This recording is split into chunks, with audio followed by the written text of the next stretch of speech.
Gilbert Barnachon, vous êtes le vice-président de Fracture. On cause pas mal en ce moment de la suite du CFAL. Il y a des réunions au ministère. Ici, on est à l'Assemblée générale de sauvegarde de la rive droite à Ampuis. Comment ça se présente aujourd'hui pour vous, la suite du CFAL ? C'est toujours le serpent de mer, si je peux dire, parce qu'on nous dit d'un côté que de toute manière, il ne faut pas s'inquiéter, que rien ne sera prévu avant 2037 si on s'en fie au rapport Duron, successifs, puisqu'il y en a eu deux, même s'ils n'ont pas le même nom.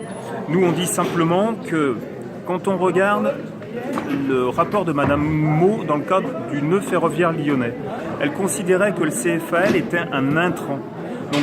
Et le nœud ferroviaire lyonnais est, dans le dernier rapport Duron, dans le dernier COI, est quelque chose qu'il n'évoque même pas parce que c'est une priorité.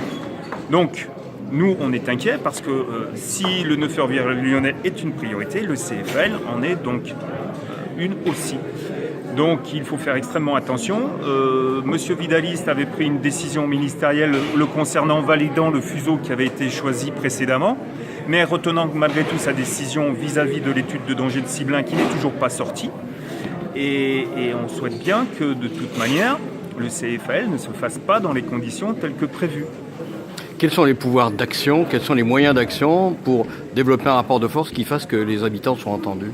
Le problème, c'est que ça serait mieux que plutôt que d'être dans un rapport de force, on puisse être dans un rapport où les gens s'écoutent et entendent les arguments, nos arguments, et ils sont quand même valables si on regarde bien, parce que tous les élus, toutes les instances politiques de notre territoire ont pris des délibérations qui vont dans le sens de la position de Fracture. Donc c'est bien que c'est un certain poids. Un ministre, même si ça date de 2007, a pris une décision ministérielle qui allait dans le même sens que nous. Aujourd'hui, des portes ministérielles se sont ouvertes. Donc on a la possibilité d'aller dialoguer avec le chef de cabinet de Madame la ministre. Madame la ministre, je cherchais son nom. J'espère bien qu'à un moment, on pourra discuter aussi avec elle, parce qu'elle est en train, suite au CEI, de prendre un certain nombre de contacts avec les élus dans toute la France. Donc elle va forcément venir dans la région Rhône-Alpes.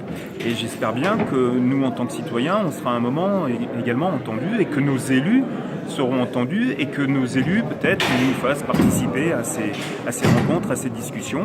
Mais aujourd'hui, je ne sais pas sous quelle forme elles se passent. Alors parmi ces élus, il y a des députés qui vont voter les lois, qui vont voter donc l'orientation des transports pour le futur. Beaucoup d'étudiants, plus des 3/4 des députés du département du Rhône sont de la République En Marche. Comment sont les contacts avec eux ? On a rencontré les députés de nos territoires, donc M. Fugy, Mme Abadi, M. Blin pour notre territoire. Alors après, il y a un certain nombre que je ne connais pas, mais ils sont tous invités à nos réunions publiques, et notamment la dernière, celle du 8 février. Nous n'avons eu la présence que de M. Blin. Les collaborateurs des autres députés étaient pour certains là, pour d'autres non. Voilà, nous, on va continuer notre travail, notamment avec M. Fugy, pour essayer d'obtenir un rendez-vous à nouveau avec M. Papinutti, chef de cabinet de Mme Laborde, Madame la ministre. Voilà, donc on va effectivement travailler dans les semaines qui viennent sur ce sujet-là, et on espère bien que nos députés vont nous entendre. Parce qu'aujourd'hui, on entend beaucoup parler de la 45, beaucoup de ce qui se passe à l'ouest, très peu de ce qui se passe à l'est de Lyon.